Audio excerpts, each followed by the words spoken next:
بسم اللہ الرحمن الرحیم۔ یہ کتاب ام الامراض عام زبان میں ہے سادہ سلیس،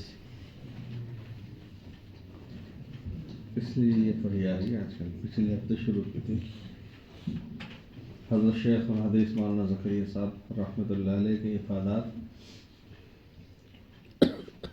حضرت صوفی اقبال صاحب نے اس کو طبع کروایا تھا جمع کر کے۔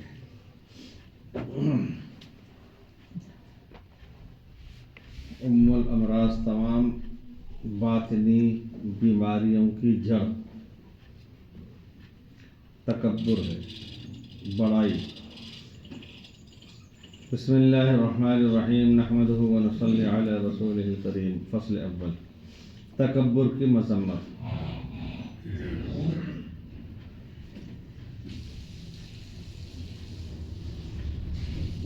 حضرت شیخ الحدیث صاحب مد ظلہ العالی رحمہ اللہ شریعت و طریقت میں تحریر فرماتے ہیں کہ سارے معاصی میں تکبر صرف میری نگاہ ہی میں نہیں بلکہ قرآن و حدیث کے ارشادات میں سخت ترین مرض ہے۔ سارے معاصی میں، تمام نافرمانیاں گناہوں میں تکبر بڑائی صرف میری نگاہ ہی میں نہیں بلکہ قرآن و حدیث کے ارشادات میں سخت ترین مرض ہے، اور طریقت میں تو بہت ہی مہلک ہے، ہلاک کر دینے والا۔ امام غزالی رحمہ اللہ نے احیاء العلوم میں بہت اہمیت سے مستقل کتاب اس کے بارے میں ذکر فرمائی ہے۔ وہ تحریر فرماتے ہیں کہ اللہ جل شانہ نے قرآن پاک میں کئی جگہ کبر کی مذمت بیان فرمائی ہے۔ اللہ جل شانہ کا ارشاد ہے، سأصرف عن آیاتی الذین یتکبرون فی الارض بغیر الحق۔ میں ایسے لوگوں کو اپنے احکام سے برگشتہ ہی رکھوں گا جو دنیا میں تکبر کرتے ہیں جس کا ان کو کوئی حق حاصل نہیں۔ میں ایسے لوگوں کو اپنے احکام سے برگشتہ ہی رکھوں گا جو دنیا میں تکبر کرتے ہیں جس کا ان کو کوئی حق حاصل نہیں۔ کیونکہ اپنے کو بڑا سمجھنا حق اس کا ہے جو واقعے میں بڑا ہے، وہ ایک خدا پاک کی ذات ہے۔ دوسری جگہ ارشاد ہے، كَذَلِكَ يَطْبَعُ اللَّهُ عَلَى كُلِّ قَلْبٍ متکبر جبار، علی کل قلب متکبر جبار۔ اسی طرح اللہ تعالی ہر مغرور اور جابر کے پورے قلب پر مہر کر دیتے ہیں،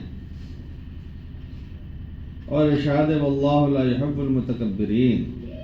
یقینی بات ہے کہ اللہ تعالی تکبر کرنے والوں کو پسند نہیں کرتے۔ یقینی بات ہے کہ اللہ تعالیٰ تکبر کرنے والوں کو پسند نہیں کرتے۔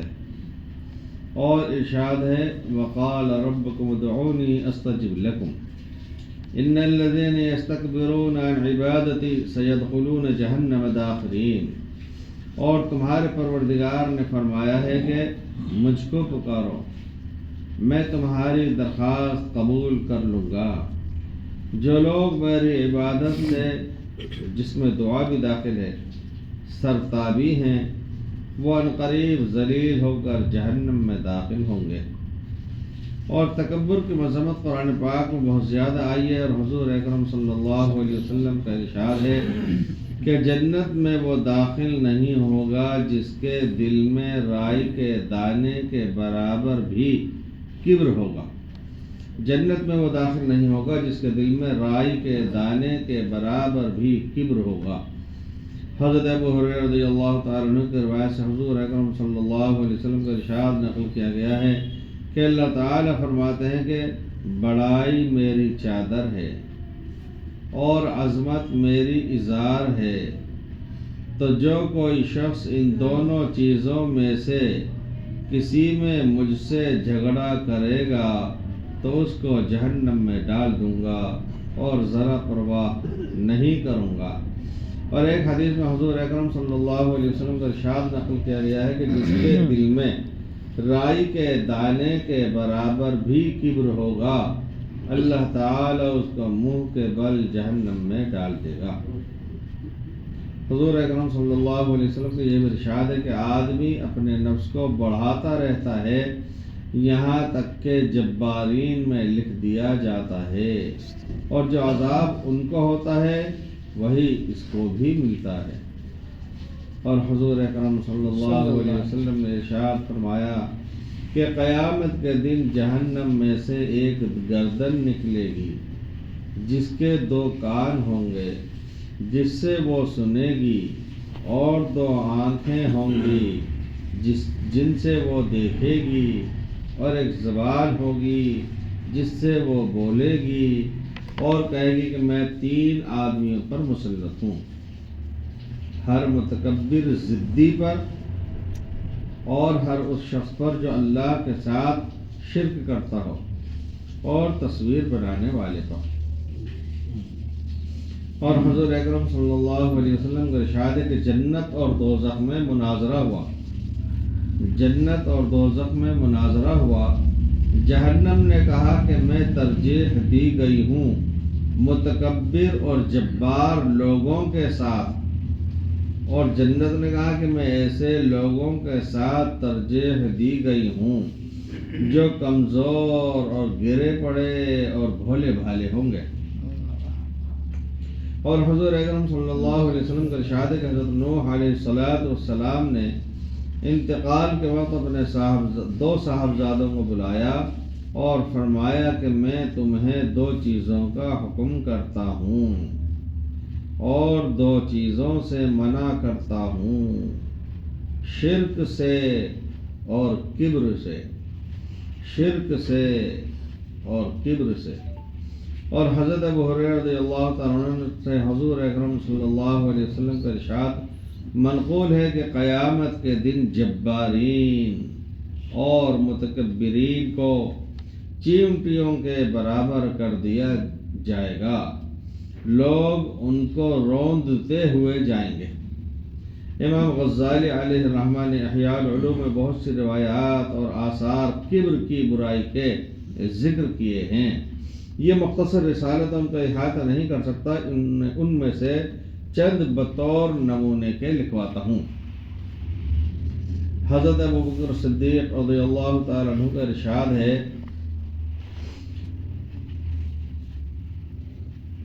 کہ کسی مسلمان کو حقیر مت سمجھو کہ صغیر مسلمان بھی خدا کے نزدیک کبیر ہے۔ حضرت وہب فرماتے تھے کہ اللہ تعالی نے جب جنت عدن کو پیدا کیا تو اس کی طرف توجہ فرما کر ارشاد فرمایا کہ تو ہر متکبر پر حرام ہے۔ حضرت اقدس صلی اللہ علیہ وسلم کا ارشاد ہے کہ اللہ جل شانہ اس شخص کی طرف نگاہ بھی نہیں کرتے جو اپنی ازار، لنگی وغیرہ کو متکبرانہ گھسیٹتے ہیں۔ اور حضور اکرم صلی اللہ علیہ وسلم کا ارشاد ہے کہ ایک شخص جب کہ اکڑ کر 2 چادریں پہنے چل رہا تھا کہ وہ اپنے آپ کو اچھالنے لگا تو اللہ تعالی نے اس کو زمین میں دھسا دیا اور قیامت تک زمین میں دھستا رہے گا۔ اور حضرت مطرف ابن عبداللہ نے دیکھا کہ محلب ریشمی جبے میں اکڑ کر چل رہا تھا۔ انہوں نے اس سے کہا کہ اے اللہ کے بندے، یہ چال اکڑ کر چلنا اللہ تعالیٰ اور اس کے رسول علیہ السلام کو ناپسند ہے۔ تو اس نے کہا کہ تو مجھ کو پہچانتا نہیں کہ کون ہوں؟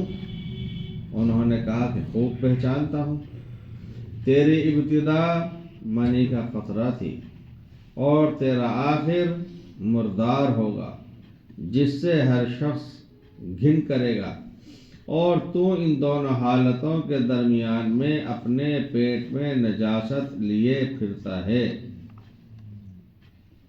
محلب اکڑ کی چال چھوڑ کر روانہ ہو گیا۔ حضرت عمر رضی اللہ تعالیٰ عنہ کا ارشاد ہے کہ جب بندہ تواضع اختیار کرتا ہے تو اللہ تعالیٰ اس کے مرتبے کو بلند فرماتے ہیں اور فرماتے ہیں بلند ہو، اور جب تکبر کرے اور اپنی حد سے بڑھے تو اللہ تعالیٰ اس کو گراتے ہیں اور فرماتے ہیں کہ تو ذلیل ہو، پھر وہ اپنی نگاہ میں تو بڑا ہوتا ہے اور لوگوں کے نزدیک ذلیل ہوتا ہے، حتیٰ کہ لوگوں کی نگاہ میں سور سے بھی زیادہ ذلیل ہو جاتا ہے۔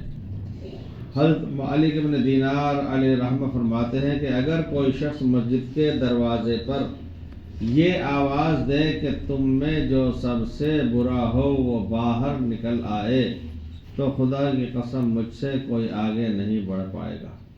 حضرت عبداللہ بن مبارک کو جب یہ مقولہ پہنچا تو فرمایا کہ اسی بات نے تو مالک کو مالک بنا رکھا ہے۔ تکبر کفر سے بھی اشد ہے اور قبول حق میں سب سے بڑا مانع ہے۔ تکبر ایک اعتبار سے کفر سے بھی اشد ہے، زیادہ سخت ہے، اس لیے کہ کفر بھی دراصل کبر ہی سے پیدا ہوتا ہے۔ قرآن پاک کی کثیر آیات اس کی شاہد ہیں، مثلا قال الذین استکبروا انا بالذی آمنتم بہ کافرون، متکبرین نے مومنین سے کہا کہ تم جس بات پر ایمان لاتے ہو ہم تو قطعاً اس کے منکر ہیں۔ ابلیس کو اسی تکبر نے کافر اور شیطان بنا دیا، چنانچہ ارشاد ہے ابا واستکبر وکان من الکافرین، اس نے نہ مانا اور تکبر کیا اور وہ کافروں میں سے ہو گیا۔ تکبر عزازیل راخار کرد، بزندان لعنت گرفتار کرد۔ مولانا محمد بن سلیمان جھانجی اکثر یہ بات کہا کرتے تھے کہ میں نے حضرت جی سے پوچھا، حضرت جی مولانا انعام الحسن صاحب، کہ حضرت انسان کو شیطان نے بہکایا، شیطان کو کس نے بہکایا؟ حضرت جی نے فرمایا کہ اس کو اس کے نفس نے بہکایا۔ اس بدترین خصلت کی وجہ سے انسان حق بات کے قبول کرنے سے محروم ہو جاتا ہے اور اللہ تعالیٰ کی آیات اور اس کے احکام کی معرفت سے دل اندھا ہو جاتا ہے۔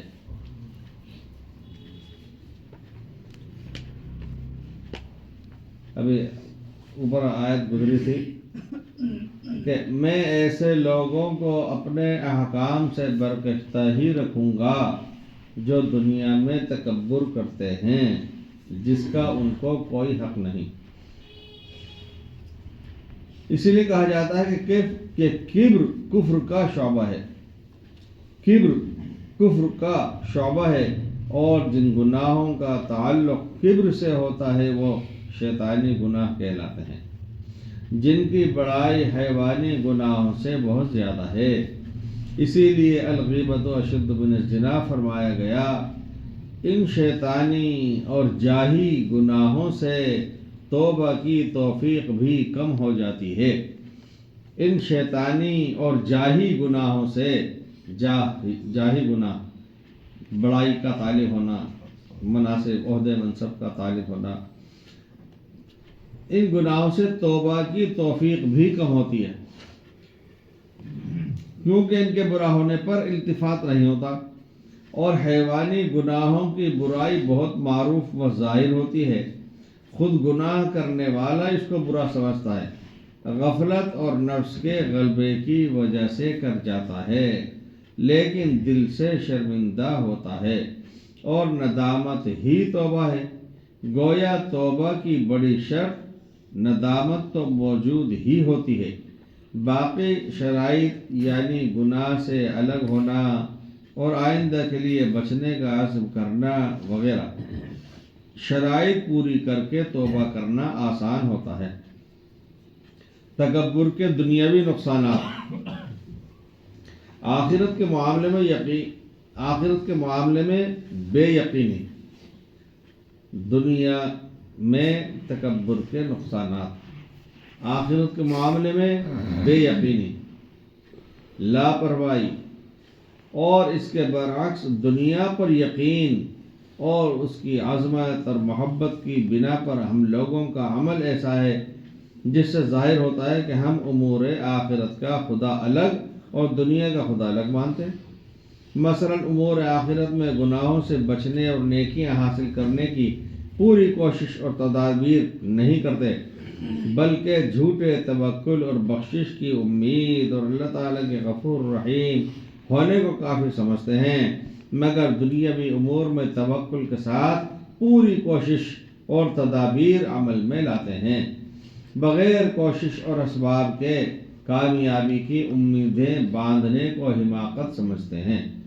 کسب حلال کو فرض کہتے ہیں، نقصان دہ چیز استعمال کر کے نقصان سے بے خوف ہو کر اللہ تعالیٰ کو غفور رحیم نہیں کہتے۔ ایسے آدمی پر ناراض ہو کر حضرت مولانا روم فرماتے ہیں کہ تیرا کسب حلال کہنا تیرا تو خون تک حلال ہے کہ تو شرک اور دھوکے میں پڑا ہوا ہے، حالانکہ حق بات یہ ہے کہ خدا تو ایک ہی ہے۔ اگر تکبر کرنے میں خدا کی ناراضگی ہے اور وہ متکبر کو جنت میں داخل نہیں کرے گا تو دنیا میں متکبر کو عزت نہیں دے گا، دنیا کی عزت بھی اسی کے دینے سے حاصل ہو سکتی ہے، لہذا اللہ تعالیٰ متکبر کو دنیا میں بھی پست اور رسوا کرے گا۔ حدیث پاک میں من تواضع للہ رفعہ اللہ، یعنی جو اللہ تعالیٰ کے لیے تواضع اور عاجزی اختیار کرے گا اللہ پاک اسے بلند کر دیتے ہیں۔ یہاں صرف آخرت میں بلند کرنے کا ذکر مقصود نہیں، بلکہ مطلب یہ ہے کہ دنیا اور آخرت دونوں کی بلندی عطا فرماتے ہیں۔ تواضع کی ضد تکبر ہے، اس لیے تکبر پر دنیا اور آخرت دونوں کی ذلت اور پستی ضروری ہے۔ چنانچہ متکبرین سے دنیا میں ہر آدمی بغض رکھتا ہے، دل سے بھی کوئی عزت نہیں کرتا۔ اگر اس پر کوئی مصیبت آ جائے تو لوگ بجائے مدد کرنے کے اور خوش ہوتے ہیں۔ ایک صاحب نے ایک مثال دی تھی، پہاڑ پر جب چڑھتے ہیں تو آگے کی طرف جھک کر کے چڑھتے ہیں۔ کبھی بھی تجربہ کیجیے، جب بلندی پر پہاڑی پر چڑھتے ہیں تو آگے جھک کر کے چلتے ہیں، جب اترتے ہیں تو سیدھے اترتے ہیں، پھر آگے جھک کر کے نہیں اترتے۔ اس کا مطلب وہ چلنے والا جب جھک رہا ہے تو اوپر کو چڑھ رہا ہے، اور جب سینہ تان کر کے چل رہا ہے تو وہ نیچائی کی طرف آ رہا ہے۔ انفرادی اور اجتماعی نا اتفاقی اور لڑائی جھگڑے کا باعث تکبر ہی ہوتا ہے۔ انفرادی اور اجتماعی نا اتفاقی اور لڑائی جھگڑے کا باعث تکبر ہی ہوتا ہے، پھر اس سے غصہ اور حسد، حب جاہ پیدا ہو جاتے ہیں، جس سے سینکڑوں قسم کے دنیاوی نقصانات اٹھانے پڑتے ہیں۔ اگر کوئی تواضع کو صرف دنیا کے فوائد کے لیے اختیار کرے تو اس سے دنیاوی زندگی بھی نہایت شیریں و خوشگوار بن جاتی ہے۔ کہیں جھگڑا ہوا 3 روپے کو لے کر کے اور اس میں کہا سنی ہو گئی، اس نے کہا کہ میں 3 روپے کے لیے 3 لاکھ خرچ کر دوں گا، اور ایسے واقعی ہے۔ ایک موقع پہ ایک خاتون مطلقہ، اس نے سپریم کورٹ میں مقدمہ دائر کیا، مجھ کو میرے شوہر سے 450 روپیے ماہانہ دلوائے جائے۔ پہلے کی بات ہے، پرانی بات ہے۔ مجھ کو میرے شوہر سے 450 روپیے ماہانہ دلوایا جائے، اور مقدمہ کیا ہے سپریم کورٹ میں، جہاں پر پہلی پیشی کے 1 لاکھ روپیے لگ جائیں گے۔ تو اس کے بعد اتنا وہ پیسہ تو ہے، تو کبھی کبھی اپنے ناک کی خاطر آدمی خود نقصان کے اندر چلتا چلا جاتا ہے۔ انفرادی اور اجتماعی نا اتفاقی اور لڑائی جھگڑے کا باعث تکبر ہی ہوتا ہے، پھر اس سے غصہ وجود میں آتا ہے، حسد یہ وجود میں آتا ہے، حب جاہ یہ وجود، جس سے سینکڑوں قسم کو دنیا میں نقصانات اٹھانے پڑتے ہیں۔ اگر کوئی تواضع کو صرف دنیا کے فوائد کے لیے اختیار کرے تو اس سے دنیاوی زندگی بھی نہایت شیریں و خوشگوار بن جاتی ہے۔ اور اگر حق تعالیٰ کی رضا اور آخرت کے لیے تواضع سے متصف ہونا نصیب ہو جائے تو پھر دنیا و آخرت دونوں ہی میں حقیقی راحت اور رفعت آ جاتی ہے۔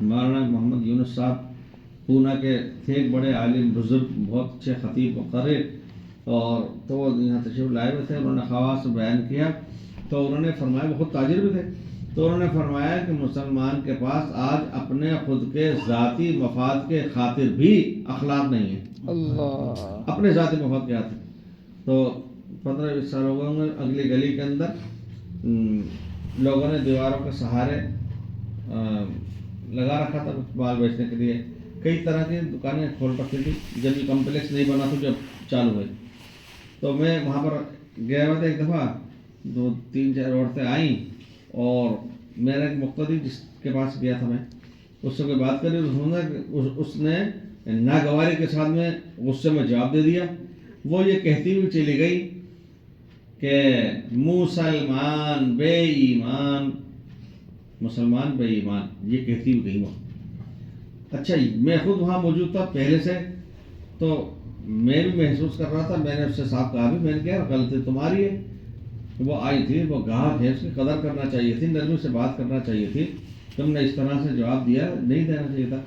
تو میں نے کہا کہ سندھیوں کے باوجود اخلاق ہے، وہ بھی تو باتیں کرتے ہیں، اور وہ یہ کہتی ہوئی گئی ہے مسلمان بے ایمان، تو کہنے لگا کہ وہ سندھی تو اپنے فائدے کے لیے کرتے ہیں، تو میں نے کہا کہ اگر فائدے کے لیے تو تم اپنے فائدے کے لیے کروا لو اخلاق، اور اگر تمہیں ذاتی مفاد کے لیے اخلاق برتنا برا لگ رہا ہے تو آپ اللہ کے لیے کر لو۔ تو انہوں نے فرمایا تھا کہ اخلاق مسلمان کے پاس اپنے ذاتی مفاد کے لیے بھی، پھر اس کی کئی مثالیں دی انہوں نے، مثلا ایک مثال یہ دی کہ کسی چھوٹی سی دکان میں مسلمان کے چلے جائیے جوتا پہننے کے لیے، تو اور اس کو وہ نوکر ملازم کو چائے بولنے کے لیے گیا ہو، اب جا کر کے ساتھ جوتا ٹھہرو بیٹھو آ رہا ہے آدمی، اور ایک بہت بڑے شو روم کے اندر پہنچ جائیے، کروڑوں کا مالک وہ بیٹھا ہوا ہے، اگر اس کے دوسرے کارندے کام کرنے والے وہ پہرانے کرنے میں گاہک کو دیکھ رہے ہیں تو وہ خود اپنے ہاتھ سے کروڑ کا مالک اور گاہک کے پیر میں جوتا ڈال کر کے اس کو تیار کرے گا، پہنائے گا، اس کے پاس یہ اخلاق ہے، وہ چھوٹے والے کے پاس ہے۔ اسی طریقے سے کبھی دیکھیے گا کہ چھوٹی سی موٹر سائیکل آ گئی یا 4 ویلر آ گئی 1.5-2 لاکھ کی سیکنڈ ہینڈ، جب وہ لے کر کے چلے گا تو بہت تیز آواز گونجے گی، جو بجائے گا اس کے اندر پورا محلہ گونجنے لگے، اور میں نے دیکھا جو 36 لاکھ 35 لاکھ کی اور 1 کروڑ کی گاڑی لے کر کے چل رہا ہے وہ سکون کے ساتھ چل رہا ہے، نہ کوئی شور نہ کوئی شغب ہے۔ جب میں کئی دفعہ نام میں لینا مناسب نہیں، محلوں کا، بعض محلوں میں نیگنوں کا کام بہت زیادہ ہوتا ہے، کلو بندی کے حساب سے ہوتا ہے، کلو بندے کے حساب سے ہوتا ہے، یعنی بھاری کام، وہ سستا بندہ والا کلو بندی کا، اتنا سارا کام کرو، اتنی سی مزدوری ہو۔ تو میں ان گلیوں سے جب گزرا تو گزرنا مشکل ہو گیا، کان میں اتنا شور، باجے گاجے بڑے بڑے بج رہے بری طرح سے۔ میں بڑے جوہری کے ہاں گیا، میں اس بتاتا تھا جب وہاں پر گاجے ہو رہے وہاں پر بھی بولتا ہوں، وہاں جا کے دیکھا بالکل سکون، کوئی گانا وانا کچھ نہیں بج رہا، پنے کا انتہائی قیمتی مال تیار ہو رہا تھا، وہاں پر گھاٹ ہو رہے تھے جہاں قیمتی کہو۔ اسی طریقے سے اب دیکھیے آپ، جب شروع کے اندر LKG UKG اسکول میں بالکل ابتدائی میں پرائمری میں جا کے دیکھیے تو چیخ پکار کے ساتھ پڑھائی ہو رہی ہوگی، وہاں پر آوازیں آئیں گی چیخ پکار، بلکہ آواز کسی کی کم بھی ہو گئی تو استاد خود سن ڈال گئے، زور تو آواز نکال۔ اور آپ کسی یونیورسٹی کی لائبریری میں چلی جائیے تو وہاں پر سناٹا ملے گا، چاہے سینکڑوں لوگ وہاں پر الگ الگ کرسی ٹیبل پہ مطالعے میں مصروف ہوں، اور زیادہ سے زیادہ کہیں ہوگا نشان تو کوئی انگلی کا نشان بھی بنا ہوگا، آواز نہیں آ رہی ہوگی، وہ ایس بنا ہوگا، بڑا پھر چھوٹا، تو وہاں پر سکون ہے، سناٹا ہے، بہت بڑا سمندر ہے، وہاں پر دنیا بھر کا پانی جمع ہو گیا اور چھوٹا سا نالا پر نالا بہ رہا ہے، وہ آوازیں کرتا ہوا چل رہا ہے، تو ایک تکبر ہے۔ یہ عجیب بات ہے کہ انسان اپنی عزت جاہ کے لیے تکبر والے اعمال کو کرتا ہے، لیکن ان اعمال اور عادتوں میں اس بدترین خصلت کا پایا جانا اسے قطعاً محسوس نہیں ہوتا، اور دوسرے حضرات اسے فوراً سمجھ لیتے ہیں، اس لیے ان کی نظروں میں اور بھی ذلیل ہو جاتا ہے۔ اور وجہ یہ ہے کہ جب اس عیب کے سبب حق تعالی شانہ اس سے ناراض ہیں اور مخلوق کے دل انہی کے قبضے میں ہیں، اس لیے وہ لوگوں کو بھی اس سے ناراض کر دیتے ہیں اور سب کو اس سے نفرت ہو جاتی ہے۔ تکبر کہتے کسے ہیں؟ تکبر کی تعریف، اس کے معنی ہے کمال کی صفات میں اپنے آپ کو اوروں سے بڑھ کر جاننا۔ آپ ایسے ہیں، ویسے ہیں، موٹے پیسے ہیں، ڈبل بھیسے ہیں، قطب مینار میں بیٹھے ہیں۔ اس نے کہا حضرت تھانوی رحمۃ اللہ علیہ کے ملفوظات میں ہے کہ جب بعض دفعہ لوگ بہت زیادہ تعریف کرتے ہیں، کئی لوگ کوئی تعریف کر رہے ہیں کسی خاص قسم کی، تو آدمی سوچنے لگتا ہے جب یہ سبھی کہہ رہے ہیں کئی تو ہو سکتا ہے پھر میں ایسا ہی ہوں گا۔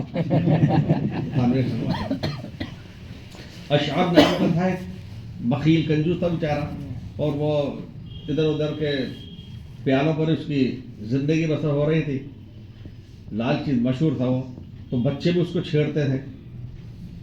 وہ ایک دفعہ بچوں نے اس کو گھیر لیا، اس کو چھیڑنے لگے، ستانے لگے، دل لگی کر رہے۔ اب وہ پریشان ہو گیا، بچے کیسے مجھ سے بھاگیں؟ پھر اس کو ایک تدبیر آئی۔ آپ بھی جس ذہن کا ہوتا ہے، دماغ کا ہوتا ہے، اس کے ذہن میں رائے بھی ویسی آتی ہے۔ اس کے ذہن میں بات آئی بچوں کو بھگانے کی۔ اس نے کہا تم یہاں کیا کر رہے ہو؟ ایک وہاں کے سیٹھ کا نام لے کر کے اس نے کہا، عرب کی بات ہے پرانی، اس کا نام لے کر کہا کہ فلاں شیخ وہ تو کھجوریں تقسیم کر رہے ہیں۔ اب بیچارے بچے تو تھے ہی، وہ وہاں پر بھاگ لیے، ایک بچہ تو بچے تھے، سارے جانے لگے۔ اس نے سوچا کہ چکر کیا ہے، سارے کیوں جا رہے ہیں؟ کہیں ایسا تو نہیں کہ جو بات میں نے کہی وہ حقیقی ہو، حقیقت نہیں ہو۔ یہ بھی پیچھے بھاگنے لگا۔ لوگوں نے کہا تو کیوں بھاگ رہا ہے؟ صحیح بچے جا رہے ہیں، کیا پتا صحیح ہے کیا؟ پہلے زمانے میں کمپنی فیکٹریاں نہیں ہوتی تھیں، آج کل کے یہ کہ ہر فیکٹری سے، کمپنی سے ہر مال ہر طرح کا تیار ہوتا ہے۔ جیسے ایک ہی طرح کی ٹوپی ہزاروں بنتی ہیں، ایک ہی طرح کی جرسی ہزاروں بن رہی ہیں، نکل رہی ہیں، برتن ایک سائز کے ہزاروں بنتے ہیں، لاکھوں بنتے ہیں، گاڑیاں ایک ہی طرح کی ہزاروں بنتی ہیں۔ پہلے زمانے کے اندر عام طور پہ ہر چیز الگ سے بنوانا پڑتی تھی، بنانا پڑتی تھی۔ تو یہ کہیں سے گزر رہا تھا تو وہاں پر اس نے دیکھا ہے لوہار کے یہاں کہ وہ برتن وغیرہ تیار ہو رہا تھا، یہ بھی کھڑا ہو گیا کہ کون بنوا رہا ہے؟ تو اس نے بتلایا کہ فلاں سیٹھ نے آرڈر دیا بنانے کا برتن، وہ اس کے یہ وہیں رہتا تھا قریب میں، اور وہاں سے کبھی کبھی اس کے لیے کھانا بھی آ جاتا تھا۔ اس نے کہا کہ بڑا بنانا، برتن بڑا بنانا، کیوں؟ کبھی کبھی کھانا بھی تو آتا نا وہاں سے۔ تو سوچا کہ جب یہ بڑا بنے گا اگر اور اس میں وہ بھیجیں گے تو پھر زیادہ مقدار میں ہوگا۔ یہ اشعب نام تھا، مولوی سعید صاحب سنا رہے تھے، ٹونک میں ایک مؤذن صاحب تھے بیچارے، تو کبھی کبھی ان کا پیٹ خراب ہوتا ہے، طبیعت چاہتے تو کھچڑی کھاتے تھے۔ پرانے زمانے کی بات ہے، تو 4 آنے کے چاول منگاتے گلی میں پنساری گھر سے، 4 آنے کے 25 پیسے کے چاول منگوا کے صاحبزادوں میں، نبوی خاندان صاحبزادوں کا ایک مکان تھا، حویلی تھی، وہاں بھیج دیا کرتے تھے، کھچڑی بنا کے بھیج دینا۔ وہاں سے کھچڑی بن کے آتی اور بڑے فخر سے سب کے سامنے کہتے کسی کا احسان نہیں رکھتا ہوں اپنے سر پہ، خود بھیجتا ہوں چاول۔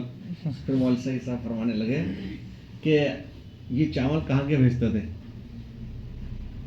گلی میں پنساری کے ہوں گے، ظاہر ہے کہ سستے مندے چاول ہوں گے، صاحبزادے کے گھر میں جو چاول بنیں گے وہ یہ بنائیں گے۔ پھر یہ اتنے سے 4 آنے کے بھیج رہے ہیں مولوی صاحب، وہاں پر جو بنیں گے وہ اعلیٰ قسم کے چاول ہوں گے، اور پھر چھوٹے سے مقدار میں ہی بنیں گے، وہ تو ہنڈیا بھر کے بنیں گے، پھر وہ ڈالڈا میں نہیں بنیں گے، وہ دیسی گھی کے اندر بنیں گے، پھر چاول کے ساتھ میں اس میں کوئی دال بھی ڈلے گی، مہک بھی اس کے اندر کی جائے گی، ہنڈیا بھر کر کے اتنی بڑی آتی تھی ماشاءاللہ، وہ سارے نوش فرما لیا کرتے تھے اور کہتے تھے کسی کا احسان سر پہ نہیں رکھتا بھیجتا۔ تو تکبر کسے کہتے ہیں؟ اس کے معنی ہے کمال کی صفات میں اپنے آپ کو اوروں سے بڑھ کر جاننا، اور ساتھ ہی دوسروں کو حقیر و ذلیل بھی سمجھنا۔ چنانچہ حدیث پاک میں کبر کی تعریف یوں ارشاد فرمائی گئی ہے، الکبر بطر الحق و غمط الناس، یعنی کبر حق کا انکار اور لوگوں کو حقیر سمجھنا ہے۔ کبر حق کا انکار اور لوگوں کو حقیر سمجھنا، یا دوسرے معنی میں یہ کہ اپنے آپ کو اوروں سے افضل اور بہتر سمجھنا، خود کے اندر کوئی اچھائی ہو، بھلائی ہو، اس کو اپنا ذاتی کمال تصور کرنا، اور دوسرے کے اندر کوئی کمال ہو تو اول تو وہ بات اس دوسرے کے اندر کمال کو کمال ہی نہ سمجھا جائے، یہ اگر سمجھا جائے تو اس کی ذاتی صفت نہ مانی جائے، دوسرے کے حق میں تو خود کے حق میں ذاتی صفت مانی جائے۔ سبحان اللہ۔